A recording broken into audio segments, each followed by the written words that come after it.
Hello, everyone. It's great to talk to everybody again today. Hopefully, you're over the hangover or you've gotten over the football game that was just a massacre there on Monday. Are you ready to hear more about the number one Purdue Boilermakers in the game against Rutgers? Well, I have all the details coming up. But first, a couple podcasts ago, I tried giving Zach Edey a nickname. Now, I've been calling him ZD, which I thought was great. Kind of rolls off the tongue easily and combines his first initial with his last name. You can even take a letter out, as I have when I kind of put it in places. But I want to know what you think. If it's something that can stick, or should we go with something else? And if so, throw me your ideas. We all know that every single game in the Big Ten, home or a road, is going to be a hard-pressed, tough, and aggressive game, right? Every opponent is going to push it hard at you, especially if you're the number one team in the country or ranked. Now, it's going to be down to the wire, and because of that, you should know this now. Knowing that which one of these two teams is really going to win this game is hard-pressed. Rutgers is a giant killer. They've beaten Purdue a couple times in the last year, once when they were number one. So here's what I saw as it happened. Well, to start the game, both teams came out with a ton of energy. Rutgers looked electric with their movement and how they were guarding and ready to shoot early on. Purdue nearly matched Rutgers' intensity, and they looked awesome too. Now, with both teams moving and jiving, well, the score was still only 2-2 with about 2 minutes gone in the game. The crowd seemed just a bit jittery early on because ZD got a touch foul, which basically looked like nothing, kind of one of those basically play-ons, and when you saw the side view, he was a foot away. Then shortly thereafter, ZD went in for a dunk and got hacked pretty good. The ref said, "Not today, my friend, play on," and there was no call. Unfortunately, ZD missed the dunk because he was getting fouled, of course, and again, the crowd didn't like that at all.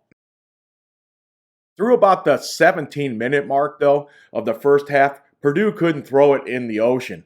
Again, especially from the three-point range. Only one ZD basket was it. Finally, First pops a nice look in the lane at the 16:30 mark, and you thought maybe Purdue was off to the races. After Rutgers played some really tight defense, and this happened throughout the entire game, when they played that tight defense with like 1 second left on the shot clock, Smith passed it over to Newman, who throws up this rainbow three, which swished. He found nothing but net for a nice three-pointer. The crowd started to think that maybe the cover over the basket was starting to come off, and you could start to feel them getting more excited. Moving on, though, as the game hits the 12-minute time frame, both teams are playing really tough. I saw a lot of grabbing and holding guys by Rutgers, but generally both teams were playing very athletically and hard-nosed basketball. And you're going to get a lot of that pulling and grabbing, especially when you got three guys down there on ZD. Now, Purdue seems to be getting more open shots, and of course, they're missing them. But Rutgers was able to make their moves also, and they still weren't shooting rather well either. So, at this point in the game, combined, both teams were like 1 for 7 from the three-point range. 1 for 7. That won't cut it in the Big Ten anywhere for either team. And they were a combined 6 for 25 overall. So then I said, welcome to the Big Ten basketball, right? All right, so through the 7-12 mark of the game, when they went to a TV timeout, the teams were starting to get into a better flow with scoring, but it wasn't great still. But it still looks like they're allowing Rutgers to pretty much manhandle anybody down low if they want. The refs were allowing that, and that's kind of a theme through the entire game. Yes, Purdue had way more free throws at that point of the game, but Amari was able to do whatever he wanted to, and no foul would be called against him defensively. I tried to really focus on whether he was fouling, and he was. Of course, they all are at times. But with his athleticism, it looks pretty good at times, and he looked pretty solid most of the game. Now, that phantom foul in the first minute of the game against ZD came back to hurt Purdue when he got a second foul and had to come out of the game with around 8 minutes left in the half. Meanwhile, Amari is sprinting around the court as if he's Superman now that ZD's not there at all. He was playing great before that, but then he became even better. Coach Painter, though, wisely called a timeout with 5:07 left in the first half as Rutgers had now quickly gone on a 10-0 run. It was in like a 3-minute, 43-second span. During that stretch, Purdue threw the ball away 3 times as the full court press for the first time this season seemed to bother the Boilermakers, where it had not done that throughout most of the season, and just about everybody had been pressing them. Yes, one of the steals, the Rutgers player, was out of bounds, but Rutgers was playing great D, so they were earning most of it. Just not that one. All right. All 10 of Rutgers' points during that stretch pretty much came from smaller guys, backing their guy down into the paint, then turning and making a short shot with no worries of ZD swatting the ball away as he was on the bench with 2 fouls.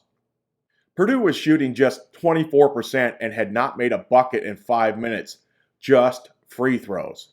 From that point on, Rutgers outscored Purdue 19-6 in the last 8 minutes and 52 seconds of the half.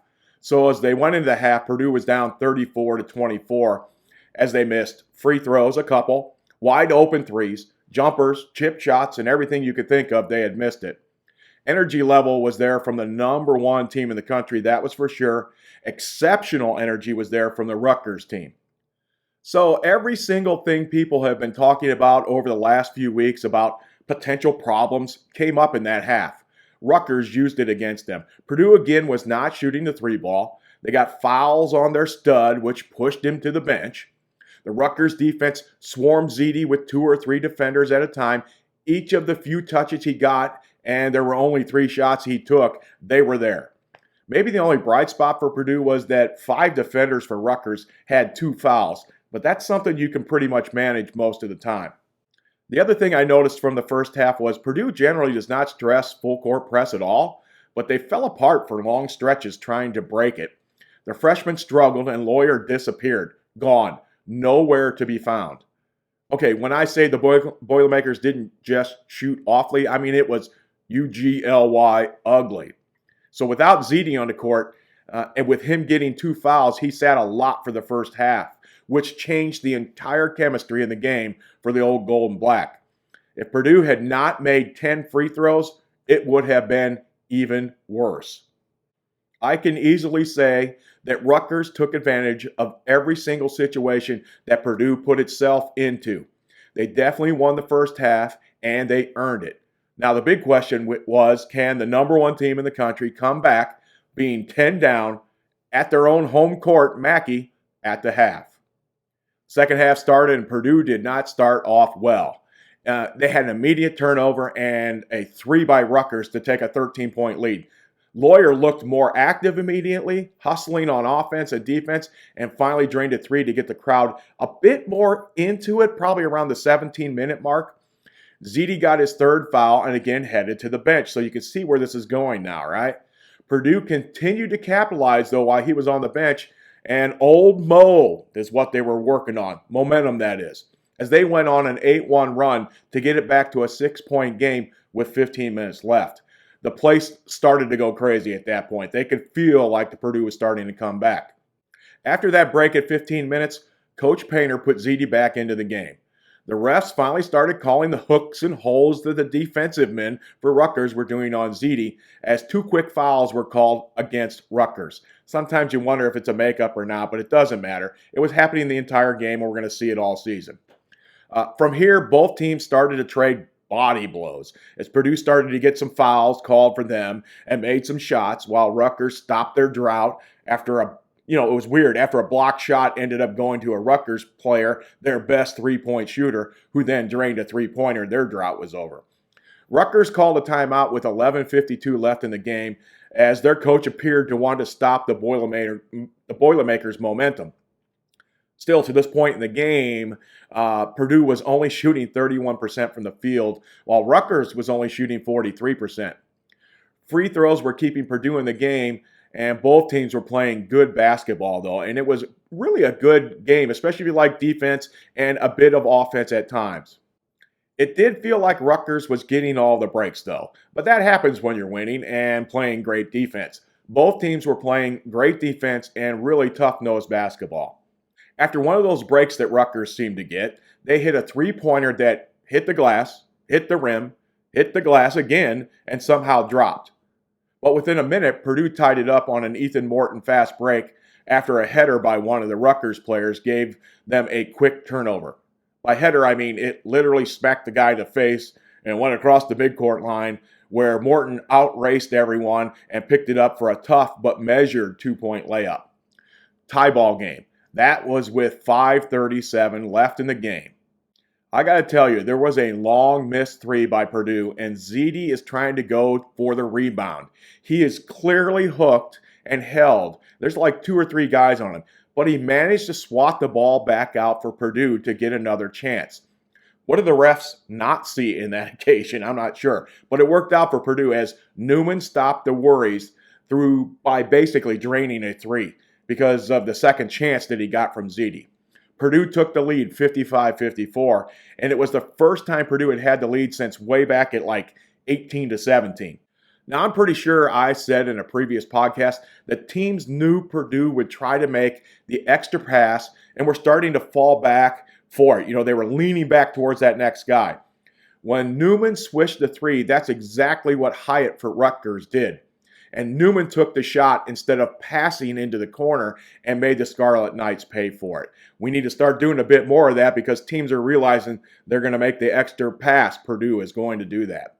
Now, for about a minute, Rutgers' Mulcahy took over the game by backing defenders. Remember, they had been doing that in the first half. He backed them into the paint. These are mostly guards. Into the paint slowly and confronting his man as he went on a 6-0 run. This gave Rutgers a 5-point lead again. And after some back and forth, finally with 50 seconds left, Mulcahy backed in again and didn't make the shot, and Purdue had a chance to take the lead. And in those cases, a couple of the other shots he missed, the ball came right back to him, and he put it right back in.